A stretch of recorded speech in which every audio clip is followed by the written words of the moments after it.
Karena istilahnya anak-anak yang mampu di Menteng, kita kan tinggal di Menteng. Itu yang namanya Teguh Umar, itu sirkuit balap kita. Saya ingat ibu saya lagi hamil adik saya. Beliau pulang, saya harus ganti baju. Saya suruh pegang Suzuki. Itu kalau dia almarhum ada, terus melihat saya menjadi pimpinan otomotif yang namanya Suzuki, mungkin dia akan luar biasa happy-nya. Yang satu harusnya kamar anak-anak, tapi dipakai oleh para pembalap ini. Jadi kita sebagai anak-anaknya, kita mau nggak mau yang nimbrung ke kamar bapak ibu.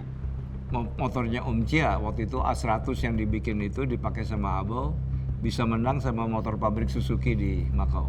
Padahal cuma 4 speed gitu waktu itu. Yang kita lawan 7 speed dari pabriknya Suzuki. Yang mobil standar atau mobil slalom ya kan dikorek sama Om Cia menjadi luar biasa gitu.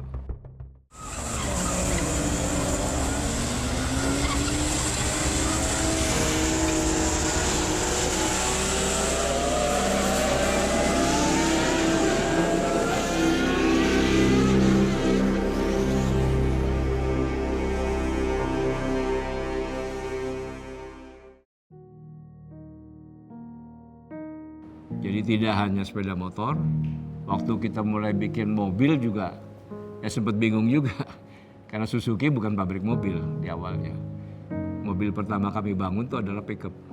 Nah waktu mau jual juga memang ada problem karena Suzuki kan nggak terkenal. Waktu saya mau jual di Jakarta nggak laku. Akhirnya saya bawa ke Manado. Nah Manado ini ada cerita khusus karena waktu itu panen cengkeh. Petaninya itu luar biasa. Mereka untung. Sulawesi Utara menjadi daerah yang paling kaya. Muncul juga di koran, Manado mendatangkan lemari es cukup banyak. Hebat juga, mungkin saya pikir karena kaya terus beli lemari es.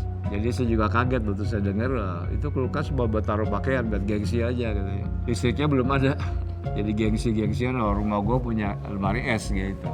Jadi ya kayak begitu, wah ini uangnya berlebih-lebihan. Itulah membuat kita langsung buka pasar di Manado. Datang ke Manado, memperkenalkan diri, ya kan. Kita kasih tahu sama petani this is a good car gitu. Nah kebetulan saya juga ya seorang yang handal bawa mobil gitu. Ya kita kasih lihat, kasih 1 ton di sini kita bisa bawa ke sana gitu.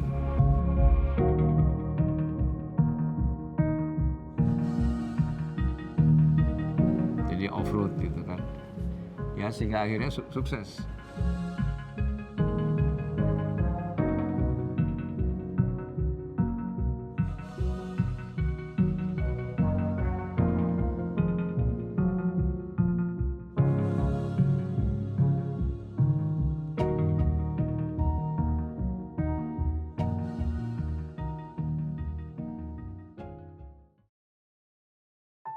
Nah, sukses itu terus kita kawinkan sama yang namanya angkot.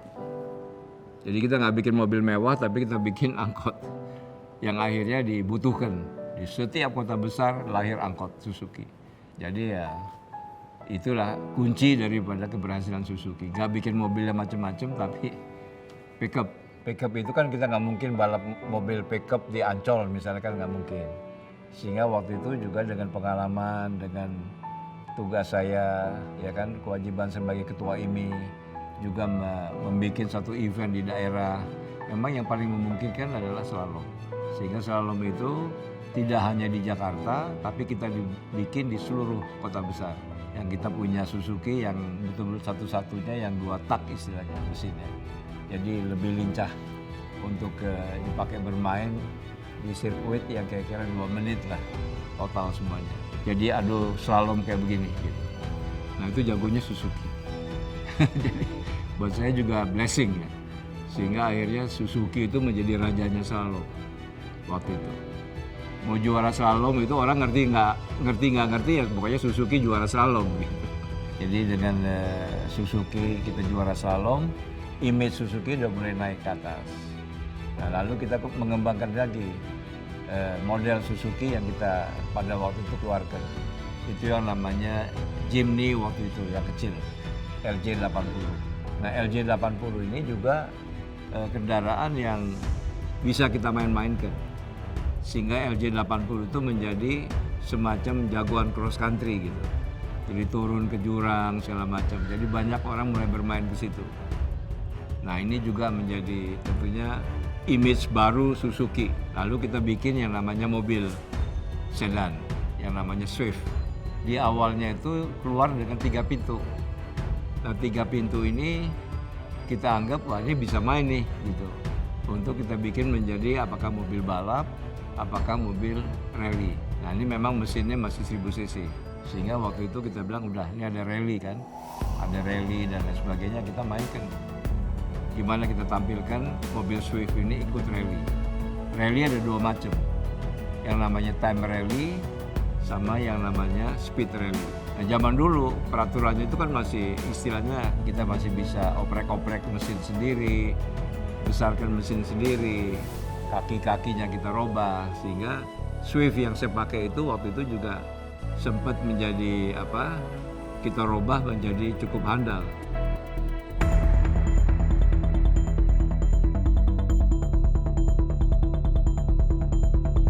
Berani bermain di kelas rally, istilahnya speed rally melawan yang kelas 2000 cc misalnya. Kita masih bisa fight. Nah semua orang melihat karena yang makainya Subronto Laras, mereka pikir ini adalah dibikin sama pabrik Suzuki dari Jepang, padahal bukan. Ini cuma dimodifikasi oleh yang namanya Om Chia itu.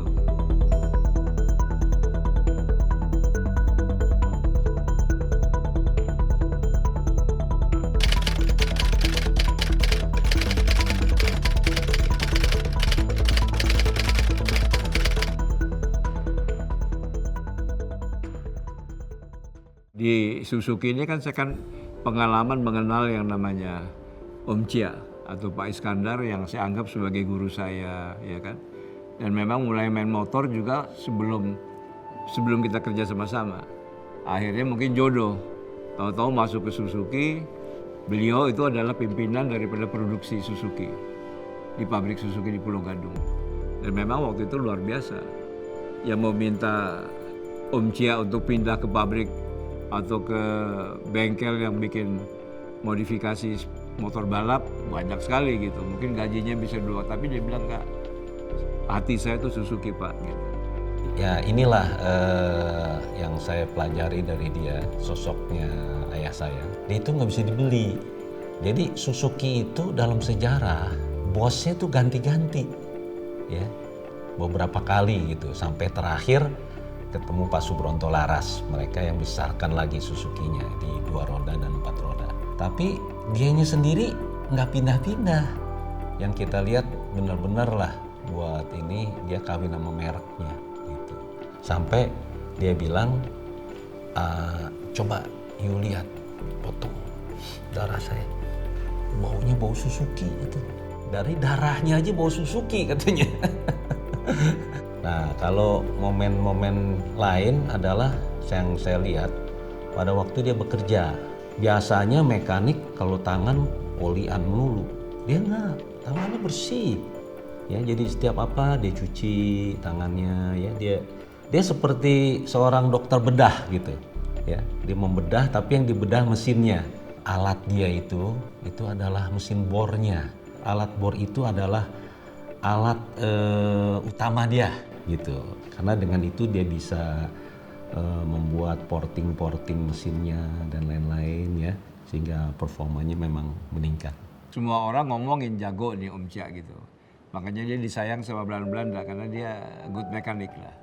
Yang menurut saya dia seorang profesional, tidak cuma handal di dalam istilahnya ngorek mesin balap ya untuk sepeda motor, tetapi juga dia seorang yang handal memimpin pabrik. Jadi saya anggap dia luar biasa, bahkan saya anggap dia sebagai guru saya lah. Jadi di masa akhir beliau itu kan kena kanker prostat. Namun kecintaannya pada waktu itu, satu kali pada waktu saya ada di Bali, saya melihat ada tim dari Suzuki itu sendiri dengan pembalapnya, dengan mekanik pembantunya datang ya. Pada posisi udah sakit sekali, dia masih bilang, coba saya lihat mesinnya. Ya, jadi sambil tiduran, dia masih melihat mesinnya dan memberikan arahan. Ya, yang ini nih kurang nih, kamu mesti ambil di sininya, di sini gitu ya, supaya mencapai hasil yang maksimal. ini menjadi kenangan buat saya. Jadi sampai meninggalnya beliau itu ya anak-anaknya juga di Suzuki. Dan itu yang menurut saya pengalaman yang luar biasa. Saya anggap sebagai orang tua saya lah, Pak Iskandar itu.